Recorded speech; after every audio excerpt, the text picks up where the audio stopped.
Hi everybody, welcome back. I hope this video finds you happy and enjoying a beautiful day. Today I wanted to chat with you about author illustrator conferences and how you can prepare for those if that's something that you think you're going to be doing as part of your career or indeed just as a learning experience. If you're not familiar with it, there are loads of different conferences that you can attend as an illustrator or an author or both. I'm going to be giving a lot of my information in the context of the SCBWI annual conference. That's the Society for Children's Book Writers and Illustrators, and I like to talk about that one because it does cover writers and illustrators, and because SCBWI is such a fantastic organization, and I think they really do a wonderful job when it comes to their conferences. So that's what I will be sort of referencing as I go through it, but everything that I talk about equally applies to conferences that are only for writers as well as just strictly kind of illustrator type conferences. I highly recommend that you look at the organizations that you are a member of, or the organizations that you would like to be a member of that are in your field. If you're only an illustrator, if you're only a writer, or if you're both, find those organizations and see what their conferences are. And if you've not watched my video on my own experiences of going and attending these conferences, I will leave that linked up here and in the description box below for you so that you can reference that. But these conferences can be a wonderful way to accomplish certain goals for your career, whether that's networking with your peers or with art directors, editors, agents. There are a lot of wonderful things that come out of it. They're a great learning experience. I highly recommend that everyone attend at least once. I don't think it's something that you have to go to every single conference.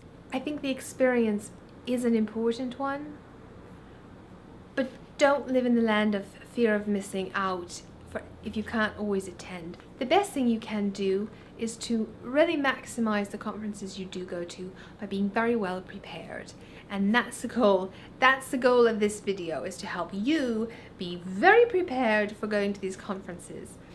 When I attended SCBWI, I put a great deal of time into making sure that I did everything I possibly could to suck the marrow out of that conference. And I didn't entirely, because you go and everything is different once you get there. You can plan a certain amount and then you'll get there and it will be different. I'm sorry the lighting's going to change in this video. It is a partly cloudy day. They're expecting rain tomorrow, so where I live we have loads of just passing clouds all of the time, which is lovely, but it makes for terrible video recording.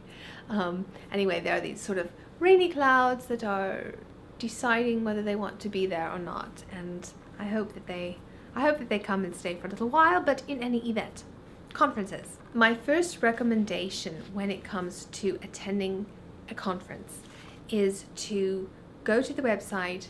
Obviously, figure your travel out and everything else, but they usually will post an itinerary of all of the panels and all of the events that you can attend. And usually there are multiple things happening at one time. You can't attend it all unless you have figured out how to clone yourself several times and then just go to everything.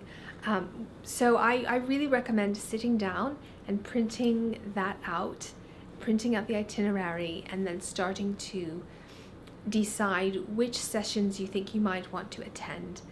And if for a given period, say 10 o'clock to 11 o'clock, there are two and you really can't decide, just mark them both down, and then in the moment you can sort out which one is best for you.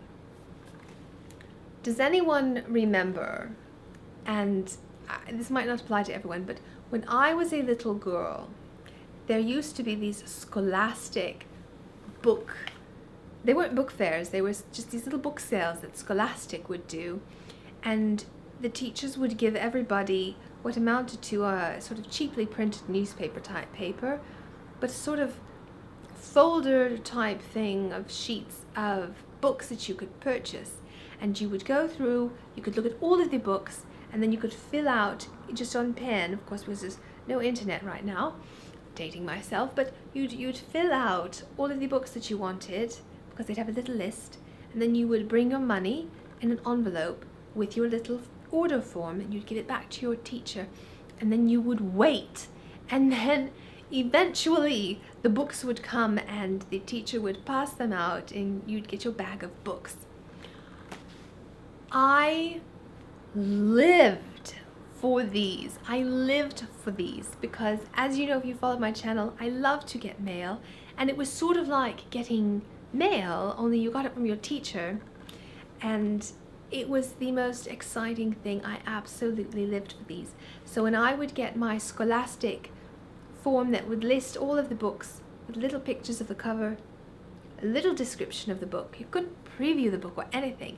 Just had a little picture of the cover, a little description of the book, and the cost. And I would live with that thing. I would circle all of the things that I thought looked interesting, and of course I couldn't have them all, and I would show them to my mother and sort of winnow it down. It was just the most exciting thing, and then getting them was equally thrilling, but it was a wonderful experience of picking them out, and then all of the anticipation that comes when you know you have a package coming you can't wait for, and you don't know when it's going to arrive. It's not like now where you can track everything. You don't know, you have to wait, and then it comes and it's glorious. That is sort of how I feel when I look at a conference itinerary, because you go, oh my gosh, I want to hear from that author and that illustrator and that topic so germane to me, and you want to attend everything and you can't, and you have to force yourself to narrow it down. It's very exciting, and it's difficult to do.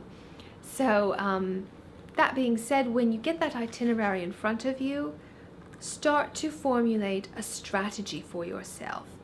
And I know with SCBWI, they do a wonderful job coming up with tracks to sort of help you out, where they'll say this is more of an illustrator track, or this is more of a writer track. I'm going to yawn. I'm sorry. I yawn so much when I film, I don't know why. And they'll also, you know, they might say, well, this is more advanced, and this is, if you're at an advanced career level, this is more at a beginner career level. So look at all of those things. You can't attend everything, so you might decide to say to yourself, this is the conference I'm going to maximize the writer side. Or you might say to yourself, I'm going to do a certain percentage of panels that will help me with my writing, and a certain percentage that will help me further my illustration. So you can look at it in various terms like that, kind of come up with a strategy and make sure that you're hitting those points. What I did was, sometimes panels will seem to overlap, and you can sort of say, well, I circled these two different panels, but they seem to, in many ways they might cover similar information, so I should just pick one of those. But the other thing that I would say is think in terms not just of the skills you want to acquire, but the networking that you might want to do as well. Because sometimes there might be one panel that subject matter interests you more, but another one going on at the same time has an art director, or an editor, or an agent, or an author who's presenting at it, whom you would really like to meet or introduce yourself to. And then you just have to ask yourself, I'd rather do the networking for that than I would attend that information, things like that. Think through those decisions before you go, because attending conferences, if you're like me, can be tremendously overwhelming, and you just want to not make that decision in the moment. So really look through that itinerary and start to plan it out. Part of the reason that I also recommend that you have a couple of options is that you might go, hopefully you go and you meet friends there, in which case you can say, look, I'll go to this session, you go to that session, and then we'll change notes. And so that's a wonderful way to sort of get all of the information. So always have things that, you know, your backup. To go along with this, it's really important when you're deciding to go to a conference, and then when you're preparing to attend, to know why you're going. And that might seem obvious, well, I'm going to advance my career, but your career is comprised of many things. It's comprised of your art itself, improving your art, networking, networking with peers, networking with art directors and agents. There are all these facets to your career. And it's lovely to say, I want all of that. I want to get all of that at the conference. And in certain capacities you will. But again, to go back to the choosing of these sessions, you can't do it all. And so sometimes you just have to say, what is my main function in going? Or if it is all of those things, what are specific, tangible outcomes that you want? So when I went to SCBWI, I said, okay, well, there's a certain amount of networking with agents, editors that I'd like to do. And I had a list. I said, I want to greet and introduce myself to these people. I was very specific, and I followed through on that. And I did that by going, okay, well, those are my goals, or some of my goals. So how am I going to do that? That influenced what sessions I chose. I knew I wanted to have a critique. I knew I wanted to improve and gain more knowledge in certain areas of book writing that I hadn't felt I could self-educate on. I really did my due diligence to do as much educating about the topics I was interested in on my own, so that I could genuinely attend these sessions where I said, I could not find information on this online or in books or talking or meetings, so this really is the best session to be at. So know what your goal is. As an illustrator, don't just go saying I'm hoping to further my illustration career, because those are not tangible steps.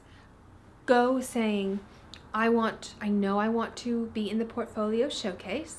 So then you say, well, that's going to cost me XYZ, or that means I have to have something in by a certain deadline, things like that. So know that. Okay, portfolio showcase, that's part of it.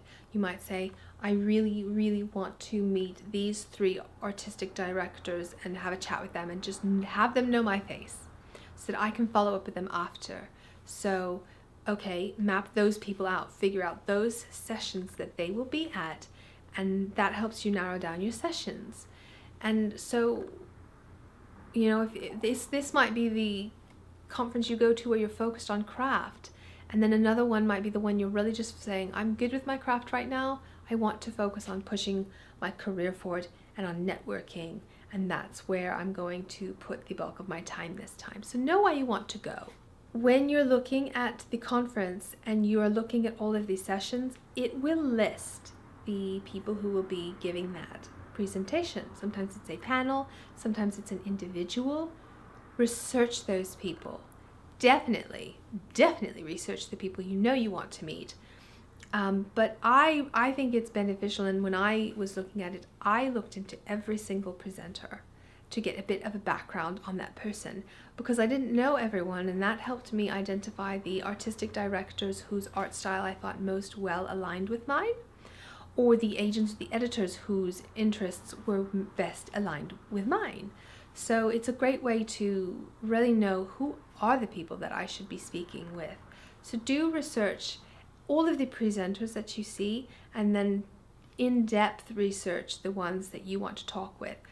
You don't want to go up and chat with someone and just sort of say, well, hi, I'm Barbara, and here's my stuff. You know, you want to have a genuinely interesting conversation with them, because that will make you memorable. So know what they've edited, know what they've overseen, know the projects that they've done, and have interesting things to say about those projects. So you really want to do your homework in that vein. My next piece of advice is to solidly prepare your portfolio. Make sure, I should do a whole video on just portfolios, but your portfolio needs to be your best work. It needs to be really good. It does not help you to have bad work in there. It's better to have a small portfolio of really great stuff than a big portfolio of semi-okay things. So to that end, going back to thinking about what your goals are for the conference, think about your portfolio in that way. You might have a really fantastic piece you've done that's a food illustration, but what you really want to do is be hired to draw animals. Then don't put the food illustration in. Focus on your animals. You want people to hire you for what you want to do. So put together a really solid portfolio, put the energy into doing that, because at these, sometimes I know with SCBWI, There's a big portfolio session where your portfolio's out and everybody can look at it, and people do look at it, and you will get work from things like that, but you need to make sure that you've got everything solidly in place. To that end, Illustrator cards, which I'm also making a video on, you want to have those ready to go. So all your collateral, if you're going to make bookmarks, if you're going to do Illustrator postcards, like these, or if you're going to have business cards, what are you going to bring with you? Are you going to have a book dummy? You need to plan all of that out. When I went, I had business cards, the small ones, then I had Illustrator postcards. I had 2 dummies for picture books filled out, and I had all of those with me and used them on different occasions. You might use Illustrator cards to give to agents, editors, artistic directors, but you'll give a load of them out just to your peers at the conference. They're a wonderful way to get your art out there and get your name out there. So prepare all of that collateral, your portfolio, your Illustrator cards, your business cards, well in advance so that you're not rush shipping things at the last minute like I did, and worrying, is it going to get there in time, or you're paying all this extra in shipping to make sure that it does. So really think about that, think about what the message you want to send for that conference is, and put all of that time into that preparation as well. Finally, I would suggest that if you're not following certain people on social media who you know are going to be at the conference, follow them, start following them on social media, start to try to build those connections well in advance of the actual conference. Usually you have months in between knowing about the conference and attending the conference to start to try to build those social media relationships. And that way, when you attend the conference itself, you're not going in cold, not knowing anyone. You're going in already kind of knowing people and nurturing better friendships in addition to making new friendships. Those are just some pieces of advice I have on attending conferences, whether you're an illustrator or a writer or both. If you have your own pieces of advice on this, I would love to hear them. Please leave those in the comments below. If you enjoyed this video and you'd like more videos like this one on attending conferences and networking and furthering your career in author illustration, please let me know that as well. I hope this was helpful. If it was, give it a big thumbs up.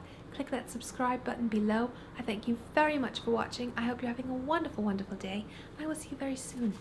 Bye!